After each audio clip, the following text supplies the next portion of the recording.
সাকিব একজন প্রতিবন্ধী ছেলে। দুপা থাকা সত্ত্বেও পায়ে ভর করে চলার মতন ক্ষমতা নেই তার। এক রোড অ্যাক্সিডেন্টে তাকে পা দুটো হারাতে হয়েছে। এখন সাকিবের পথ চলার সঙ্গী একমাত্র হুইলচেয়ারে করে তাকে পথ চলতে হয়। একদিন সাকিব ডাক্তারের কাছ থেকে ফিরে বাসায় ঢুকছিল, কিন্তু বাসার সামনে খানিকটা উঁচু থাকার কারণে সে একা হুইলচেয়ার নিয়ে উঠতে পারছিল না। আর তাই সাকিব একটু এদিক সেদিক তাকিয়ে দেখছিল যে কারো হেল্প নেওয়া যায় কিনা। কিন্তু না, সাকিব কারো হেল্প নিতে না পেরে নিজেই ওঠার চেষ্টা করছিল। এদিকে রিয়া আর সাব্বির কথা বলতে বলতে আসছিল।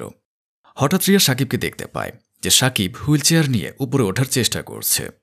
অমনি রিয়া সাব্বিরকে দেখিয়ে বলল, ওই দেখ, চল ওর সাথে গিয়ে মজা করি। সাব্বির বলল, হ্যাঁ, মজা আমি করব, আর তুই ভিডিও করবি। ভিডিওটা যদি অনলাইনে ছাড়ি ভালো ভিউ পাওয়া যাবে। এ কথা বলে রিয়া আর সাব্বির সাকিবের দিকে এগিয়ে গেল। সাব্বির সাকিবের পেছনে এসে হুইলচেয়ার ধরতেই সাকিব অনেকটা স্বস্তি পেল। কেউ একজন তাকে হেল্প করার জন্য এগিয়ে আসলো। কিন্তু না, সাব্বির সাকিবের হুইলচেয়ার একবার সামনে নিচ্ছে, আরেকবার পেছনে নিচ্ছে, আর এ দৃশ্য রিয়া মোবাইলে ভিডিও ধারণ করতে থাকে। সাব্বির এখানে ক্ষান্ত হয়নি। সে সাকিবের হুইলচেয়ার উঁচু স্থানে নিয়ে গিয়ে ছেড়ে দিচ্ছে, আর হুইলচেয়ার গড়িয়ে গড়িয়ে নিচে চলে আসে। সাব্বিরের এই কর্মকাণ্ডে সাকিব ভয়ে আতকে ওঠে এবং এক পর্যায়ে সাকিব হুইলচেয়ার থেকে পড়ে যায়, আর হুইলচেয়ারটি গড়িয়ে গড়িয়ে রাস্তার ওপাশে চলে যায়। সাকিব অসহায়ের মতো পড়ে থেকে ওদের দিকে তাকিয়ে থাকে।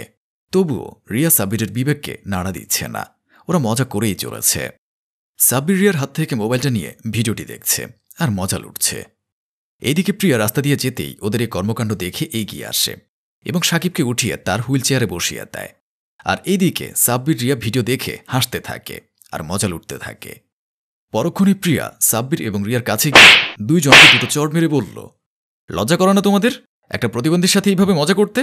তোমাদের কি সামান্য কমন সেন্সটুকু আছে? তোমরা মানুষ নাকি অমানুষ? আমি ভাবতেই পারছি না তোমরা এসব কি করে করতে পারো। আচ্ছা বলো তো, তোমাদের ঘরে এমন একটা প্রতিবন্ধী ভাই বা বোন থাকতো, তাহলে কি তোমরা এমনটা করতে পারতে না? আমার নিজেরই লজ্জা হচ্ছে তোমাদেরকে দেখে। আসলে তোমাদের মনুষ্যত্ব বলতে কিছু নেই। আসলে তোমরা নোংরা মস্তিষ্কের মানুষ। তোমাদের ফ্যামিলি তোমাদেরকে এই শিক্ষা দিয়েছে যে অসহায় প্রতিবন্ধীদের সাহায্য না করে তাদের নিয়ে মজা করতে। তোমরা সোশ্যাল মিডিয়ায় সামান্য ভিউ পাওয়ার জন্য একজন অসহায় মানুষের সাথে মজা করে ভিডিও বানাচ্ছ। রাস্তাঘাটে যেখানে একটা অসহায় মানুষকে হেল্প করবে সেটা না করে তাকে ফেলে দিয়ে মজা করছো। ধিক্কার জানাই তোমাদের এই কুরুচিপূর্ণ মানসিকতার। তোমাদের মতো কিছু সংখ্যক লোকের কারণে অসহায় মানুষগুলো হেল্প না পেয়ে মজা আর তামাশার পাত্র হয়ে যাচ্ছে।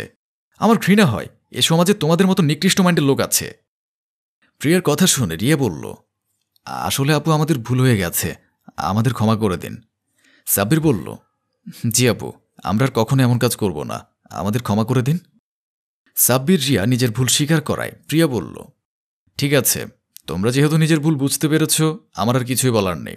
তবে একটা কথা মনে রেখো, আমাদের সমাজে এমন অনেক অসহায় লোক আছে, পারলে তাদের পাশে দাঁড়িয়েও ভিডিও বানিও না। হ্যাঁ, তাই একটু ভিউ পাওয়ার আশায় অসহায় মানুষকে নিয়ে মজা না করে তাদের পাশে দাঁড়াই।